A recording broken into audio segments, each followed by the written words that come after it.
What a beautiful, calm start to the day. Very different than the other day with the afternoon that I had when my adrenaline levels shot up as well as my cortisol levels. I was driving around running errands, which in itself can shoot up my adrenaline levels. But this was a little bit different this time. I was out and about doing my thing. Then I got this phone call from the post office and said, you have chickens up here. We need for you to pick them up today before 4:30. Today is the 27th. We need for you to pick these chicks up today. Thank you. Bye. Sounds like they're here. They say chicks. Anytime we have ducklings or anything else, there's chicks. Everybody automatically thinks that they're chicks. Even though it was a little bit later than I expected, I was expecting to get a call about a package because I was expecting baby goslings to come from Murray McMurray Hatchery that I ordered from. So I was like, whew, yeah, let's finish up with our errands, let's get to the post office, and let's go pick up our baby goslings. And then we got there, just like we normally do. We normally head to the post office and pick up our baby animals. So I headed inside and said, I'm here to pick up my baby goslings. And they're like, we don't have anything here for you. I'm like, what are you talking about? They should be here. I just got a phone call from the post office, and they're like, no. Let me check in our computer. So as she's checking in the computer, and then she starts picking up the phone, making a phone call, and I'm like, what is going on? Did they lose our baby goslings? Are they just not here? Did they not make it? Or are they dead somewhere? What is going on here? So I'm just anxiously waiting what she's gonna say. She's doing the different things that she's doing. And then she was like, all right, I found them. They're not here, of course. And I kind of knew that because whenever we walk in to pick up our baby chicks or ducklings from the post office, usually as soon as I walk in, you can hear the cheeping. Despite all the business and things that are going on in there, people talking, you can still hear in the background the cheeping. And I didn't hear that this time. So she said, they're at our other branch, so you have to head over there and pick them up. I was like, okay, where is that at? It was across town. So got back in the car, headed across town to that post office. All right, so heading over to the other post office across town. Apparently somebody just messed up and didn't send our goslings over to our normal post office. So it's getting late in the day now. I hope that they're all right. Hope that there's no problems. Any more problems? We'll see. Got there, and they had a line of people, so I was just waiting and waiting. I was trying to see if I heard them in the background. Finally got to being served, and I thought I heard them. I was like, that's them. I think that's them. And the lady was like, yeah, I got a package here for you. So she brought it out. Boom. It's the baby gosling. I was like, whew, yeah, so glad to see those. And then she brought out another package on top of that. Boom. And there's cheeping going on there, and then another one. Boom. And I was like, I was just expecting one box of goslings here, and it looks like those other ones are chicks. Those aren't mine, are they? And she's like, it's got your name on it, right? And I was like, yeah, it does. Wow, I wasn't expecting chicks, thinking I'm going to lose my baby goslings that are ordered. But then I'm come here and I'm going to be leaving with more animals than I thought that I was going to have. And I was like, where did these come from? And then got to looking at them and checking them out, and I was like, I think these are the Niederrheiners and the Bielefelders that I ordered way back in the spring that got put on back order. And I'm like, oh yeah, totally my fault. So it wasn't my fault that these didn't go to the post office that I normally pick up from. And what the lady said was like, they were supposed to come on the shuttle and come over there, but they didn't. But anyways, I got my animals, even more than I thought. So brought them on home and put them in the brooder. Get the other side. Whoa, they're kind of fluffy. Kind of cute too, aren't they? Yeah. They're big. They're not that heavy. Wow, these are the biggest things I've seen when we got them as babies. I know. No. Wow. That's so cute. Yeah, hold that one. Wow. Look at there. That's pretty cool. There you go. Wow.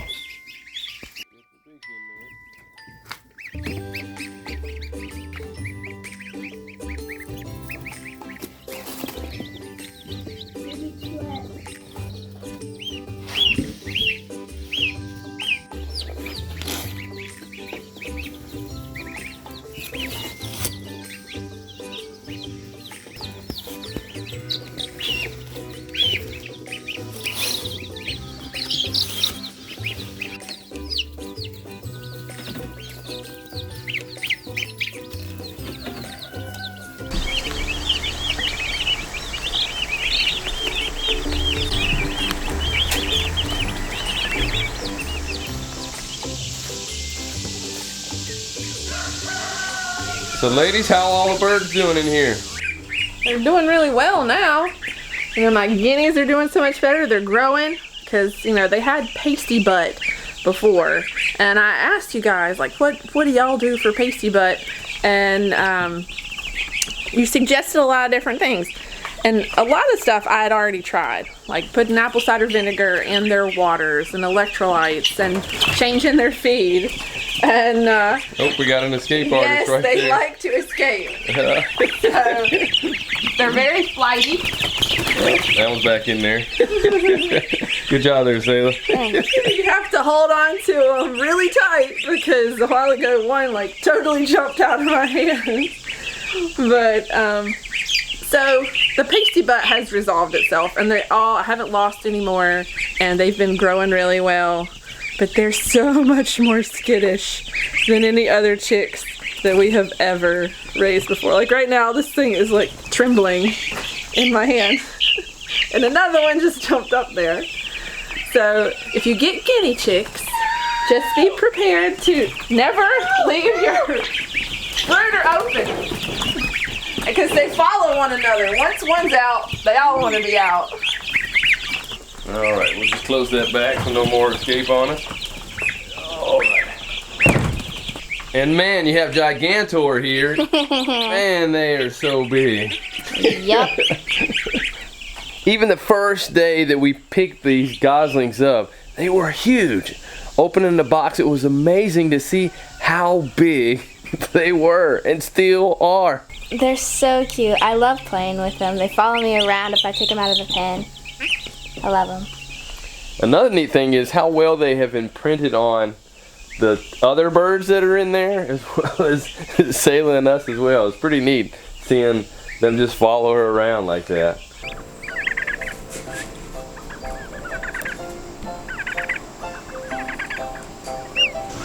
Bye, baby.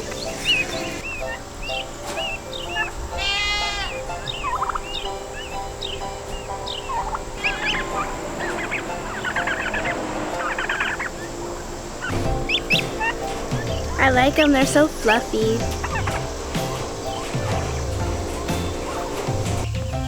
First time we put these goslings in the pool, the kiddie pool, they loved it. They would swim around and go under the water.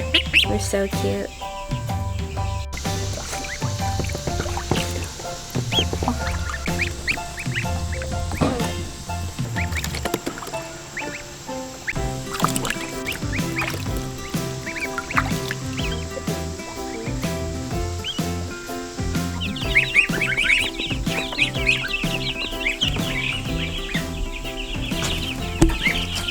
Hey babies! Meep meep! Meep meep! Meep meep! And look here, these birds are the same age, but the goslings are just giants compared to the other birds in here. Wow. Nibbling on you here? Yeah. Does it tickle? Does it hurt? It kind of hurts. It's just someone with their fingernails pinching it is what it feels like. What are you doing that for? Huh? Huh? You got one there too? Yes, I have to get one out too. These are my favorite babies that we raise as far as birds go on. on here on the farm. Like them better than kids? Uh-oh, she likes the goose better than you. That is not what I said as far as birds go on the farm. Because they talk to you, and you walk in, and you say, meep, meep, and then they start talking back. And they're so sweet. And they're not as messy as ducklings. And they're so cute. Say, meep, meep, meep, meep, meep, meep, meep, meep, meep, meep. Oh, meep, meep.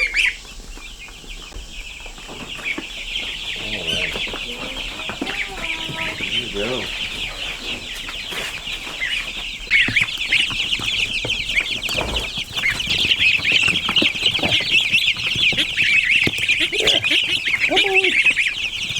Come on. See if we can get something else here I want to show you guys. Got it. So right here we have Bielefelders, and they are dual-purpose birds that are supposed to get really beefy, really meaty. So we're trying our hand at raising these because we've been raising the Cornish cross, but we really want to kind of get away from that and see what type of heritage birds that we can reproduce on our own, because it is very, very, very difficult to produce a Cornish cross on your own. There's really only like 5 companies that are able to do that. So we want to be able to reproduce our own meat birds. Yeah, that's right. And these are one of the birds that you can actually auto-sex, which means you can tell the difference between a male and a female just by looking at them. This one here is a male. This one here is a female. And the reason I know that is because the females have markings on them around their eyes and in various places, almost like they're wearing mascara and makeup. So that's one of the ways that you can auto-sex the Bielefelders. So we have a few of these, and we also have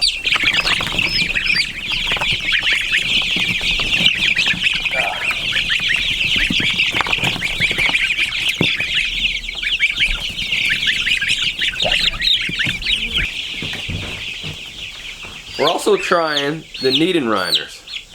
So don't know a lot about these, but they're also a dual-purpose bird that's supposed to also get real beefy. So we're just gonna have to see how things go with raising each of these here on the homestead.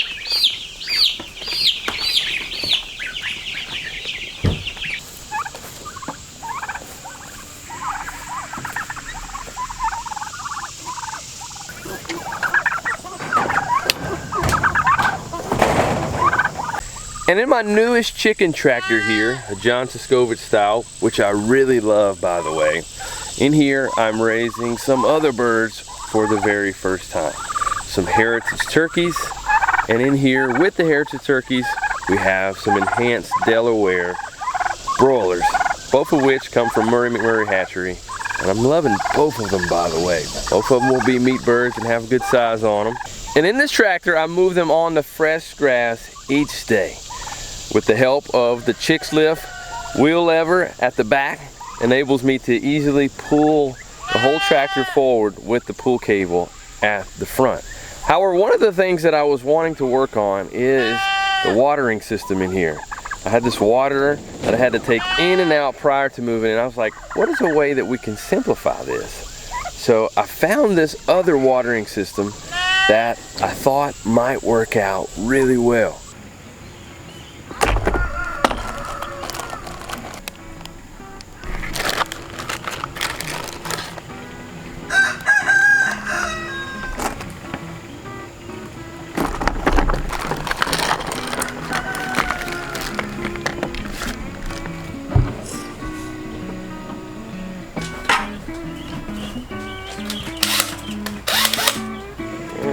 We need 3/8 drill bit.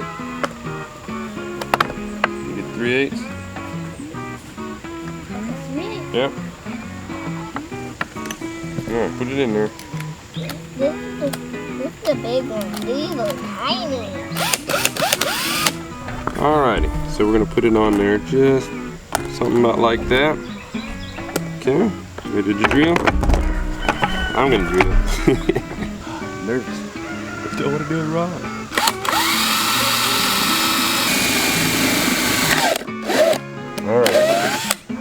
through. Just clean that hose off. Right there. Right there. Alright. Washer on first.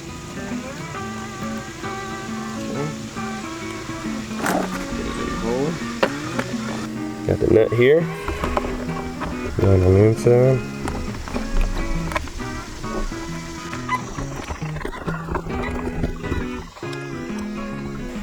I'm also kind of thinking of putting more than one on here. That way they can drink like that. What do you think?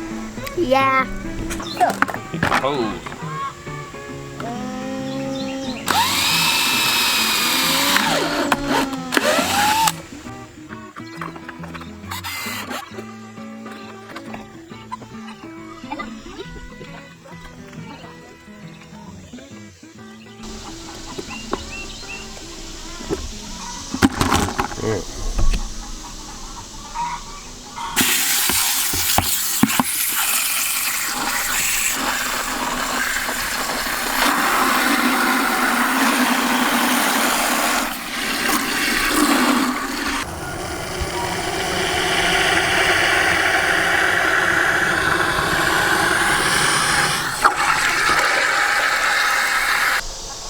I think that's good right there, Micah. Good job, pal.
With that water, I'm able to move the whole tractor with the water inside and the feed and not have to take those items in and out to move the tractor. Definitely recommend the little cluckers waters. And in addition, you could use the bucket with the nipple at the bottom, then you have two waters, so they are able to get water from underneath as well as from the sides. Works a lot better.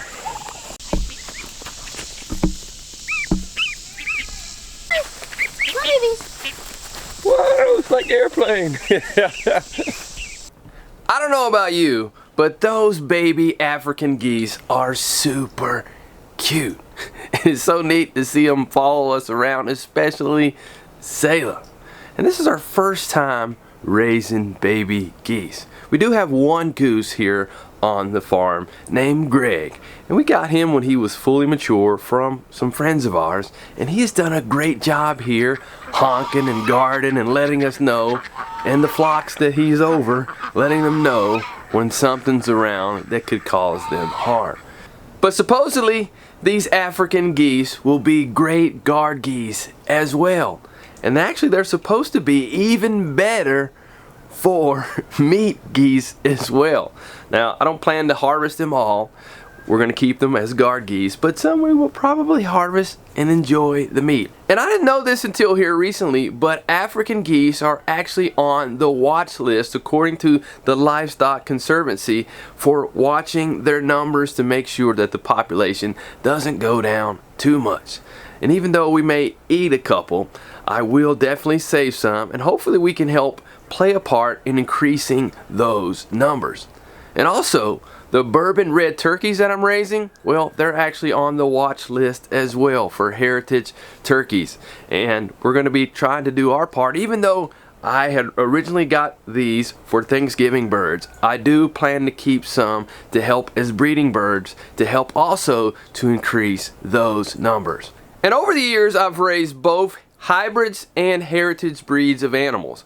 And I've noticed a couple of differences between the two.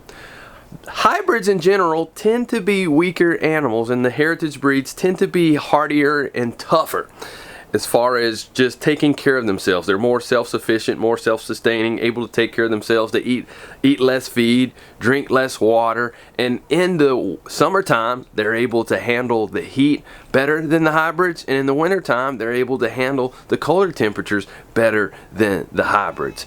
And they also reproduce easier. The heritage breeds usually have a better instinct and better capabilities of reproducing after themselves versus the hybrids. And supposedly, and I haven't tested this out much, but supposedly the heritage breeds also have more flavor in their meat. So I look forward to putting that to the test for sure. Now the hybrids, some of them, they definitely can produce more eggs and produce more meat, and that is an advantage that some of them may have, but those are just some of the things to keep in mind as you may be considering between the two. And if you are looking for a place to get some heritage breeds of chickens, of geese, of ducks and turkeys, check out Murray McMurray Hatchery, which is where we get our birds from, and they offer a number of different heritage breeds of each. And you can also sign up for their email newsletter to sign up for notifications when they releasing pre-orders for things like the Bielefelders or the Niederrheiners or the African geese that we have here. But I also encourage you, if you are looking to get some meat birds before the end of the year to process them, make sure you put your order in now. And also, if you're looking for egg layers for next year, get them now, raise them through the winter time, and then they'll be ready to produce eggs for you in the spring. And you can check out the links below for Murray McMurray Hatchery, the Livestock Conservancy, and where you can order the Little Clucker Waterers. See you next time.